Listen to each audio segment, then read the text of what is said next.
bateko esperientzia ikusiko dugu. Dakigunez, Portugalete ezkerraldean kokatuta dago, eta ustea dugu edo askotan herri erdalduntza jotzen dugu. Baina, gero erabilera inkestak eta erabilera hor erreparatzen badugu, ikusiko dugu datuak ez direla uste horren bestekoak edo ezberdina dira. Eta nik esango nuke hor berbalagun proiektuak eta badaukala errupiskat edo hor eraginen bat egin duela.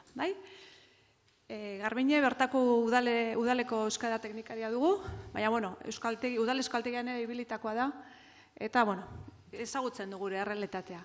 Eta Fernan lankidea, Xaribariko irakasle, arduran ibilitakoa, eta dinamizatzailea. Berak esan dit dinamitatzailea dela. Orduan, zuek aukeratu ze titulu jarriko diogun. Garbine, kontatuko diguzu apur bat Portugaleten lau zertzeladetan, ez? Zelako egoera soziolinguistikoa daukazuen? Zeintzuk dituzuen erronkak? Erronkan erustez guk ditugun erronkak zuek ere izango dituzue, erabilera. Gure ustez, Portugaleten ezagutza bermatuta dago. Portugaleten ikasten duten ikasle gehienek deretuan ikasten dute. Zer gertatzen da? Ikastetxetik ateratzen direnean euskara ez dutela erabiltzen. Orduan, hori da gure erronka. Eustatek emandako azken datuen arabera 2011koak dira. Esaten dute, gazteen eta umeen artean euskaldunen 57% ulertzen dutela euskara. Baina ulertu, hitz egin ez dute hitz egiten. Orduan, hori da gure erronka. Eta nire ustez, berbalagun egitasmoak hori eskaintzen du. Gune horiek, gune atsegin horiek, euskaraz egiteko bai tabernetan edo kalean, zera berbalagunekin, edo ikastetxeetan, gurasoekin. Gune atsegin horiek bilatu behar ditugu, praktika dezaten. Orduan erronkak badituzu, ez? Baina nire ustez, gure erronka da guztion erronka. Portugaleten dugun erronkan, edo Donostian daukaten erronkan, edo Tolosan. Nik ezagunak ditut, beste, adibidez, nire ilobak Donostiakoak dira, eta euskera ikasi dute Liceo Santo Tomas ikastetxean, unibertsitatean, baina gero dinote ez direla gai lagune artean euskaraz egiteko. Haiek erregistrori ez dute, eta Donostian bizi dira, euskaldunak dira, eta primera moldatzen dira idazten, irakurtzen, baina lagunarteko erregistrori, klasetik, unibertsitatetik ateratzen dira, eta falta zaio hori. Noiztik daukazue euskara zerbitzua udalean normalizazio planakin, imaginatzen dut hasiko zinetela? Nik esango duke, han lan egiten dugunok, ez gara gazteak, baina zerbitzua gaztea da, 2011an hasi zen. Nik esango nuke, herri ekimen bat izan zela.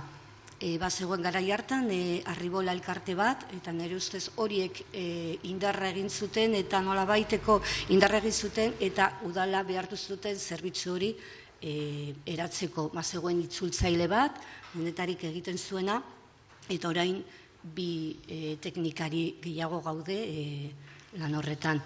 Garai hartan lehenengo plangintza, lehenengo plan euskara plana, egin zen, honetzi zuen udalbatzak, 2014an bigarrena, orain arte indarrean dagoena, eta orain hausnarketa prozesu batean gaude, ze hirugarrena egin behar dugu. Eta horren arira, duela bi asteburu urriaren 21an, bildu ginen open topaketa izeneko ekitalde batean, eta horre deialdia egin genuen, eta horri bili ginen 40 piko lagun, orain martxan daukagun planaz hitz egiten, eta hausnartzen, ahuleziak, indarguneak, proposamenak jaso genituen, eta hortik aterako ditugu bai. Horrekin ari zarete orduan. Nik hemen bestelako datua ditut, 200 bat lagun ibiltzen onben dira berbataldetan, bertan, herrian, eta hainbat ekintza antolatzen dira, bai? Badute hor kanta laguna ere, 80 lagun kantatzen, horrek herrian ikuste du nahiko ikusteko kontua izango dela. Fernan, noiz hasi zineten berba lagunekin? Ze bilbide egin du proiektuak? Berbalaguna hasi zen 2011-2012 ikasturtean, orduan aurten ikasturte honetan izango da 7. urtea, ni horre koordinatzaile hau izango da nire 4. urtea, orduan ibilbidea, nik uste dut ez dala diferentzia handirik egongo zuek esan duzuen biakaeran, hasieran nahiko artesanala dena, nahiko improvisatua, formakuntzari gabe eta bar, gaur egun trebatuta gaude gehienok, badakigu non jo eta non ez, nahiko kontrolatuta daukagu zenbat jente dagoen, zuk aipatu duzu 200, datu hori da, pasaden urtean zehar, uda barne zenbat jende pasatu den taldeetatik, 215 pertsona. Momentu konkretu batean egingo bageno, edo egin izan bageno kalkulua, ez dakit martxoan,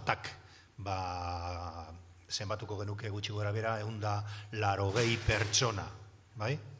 Eta 23 taldetan. Horre, zer suposatzen du? Volumen handia dela, koordinatzeko, eta hilean behin bizita bat egin behar baduzu, lehenengo buelta amaitu duzunean, hasi behar duzu ja urrengo buelta, ez? Problemak ematen ditu, baina ez da arazo, da aukera, horrela hartu beharko genuke.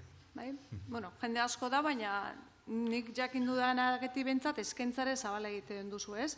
Edo zein hurbiltzeko moduko aukera dituzuen? Nik uste dut baietz, hau da, astelehenetik ostiralera eta bai goizean eta bai arratsaldean aukera dago, bai? Beti egongo da pertsona bat bere ordutegi pertsonala nahiko mugatua daukana eta arazoak izango dituena. Eta gero, talde arruntez aparte, zaletasunara berako talde batzuk ere sortu dira. Martxalagun bi talde sortu dira, ipar martxa, makilekin joaten dena, sortu dira, edo Bizkaira talde espezifiko bat, edo zuke portu kantari epatu duzuna, eta barbitu eta anedota gisa, ez diot komentatu Garbineri. Atzo dituzuen Udal Euskaltegiko ikasle batek eta zezuen, lehenko gunean egon zen hemen gizon bat azaltzen Berbalagunaren, gizonanen nintzen. Eta bururatu zaigun ere laguna eta niri sortzea padel talde bat. Padel, hostia.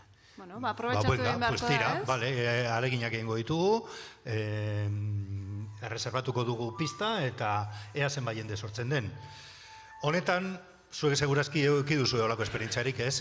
Zure ustez oso arrakastatxo izan daiteke ekintza bat edo iniziatiba bat, areginak egiten dituzu, denbora eta dirua gastatzen duzu, eta gero ez da inora gertzen. Pentsatu behar duguna, ia zer ez dugun zuzen egin, ez? Acierto errorre formularekin, ez? Baina, ea zer agertzen, Hainbat ekintza dituztela ikusi dugu, eta orduan, horiek batu egin behar dira, ez? Agendara ekarri behar dira, eta hor badakit udalarekin elkarlanean, Garbinen, zuekin elkarlanean ibiltzen zarete, pixkat eskaintza hori jakinarazteko, jendean esku jartzeko. Guk normalean, Euskara Zerbitzuan jasotzen ditugu, zail guztiek bidaltzen dizkigute, dituzten jarduerak, orduan beti, elkarlanean ibiltzen gara. Guk pentsatzen dugu itsasontzi berean gaudela, orduan guretzat, nire eta nire kasuan, Fernandorekin lan egitea, plazerra da eta oso lagungarria da. Bera egon baino lehenago, egon zen beste dinamizatzaile bat, Alfred Elgaizabal, eta guk badakigu zer zaindu behar badugu euskera, Portugaleten euskera bultzatzeko da Berbalagun egitasmoa. Gurik gehiago kostatzen zait, guk herriaren gana joan nahi dugu, hurbildu nahi dugu, baina udala da, eta oztopok egiago daukagu. Eta urtengo ekintzen artean zer azpimarratuko zenuk edo zer da hola merezi duena, zer? Badibidez, gazte mitxodromoa. Ezakit hori da, duela 2 urte egin genuen, aurten izan da egin dugun 2. Orduan, Fernanen zuri ezkerra izan zen. Beti izan dugu gazteak ez genekien, zelan hurbildu, zelan erakarri, eta tematu zen, eta duela 2 urte antolatu genuen lehenengo gazte mitxodromoa, aurten 2. eta 200 Bada, ez, mugitzea. Bai.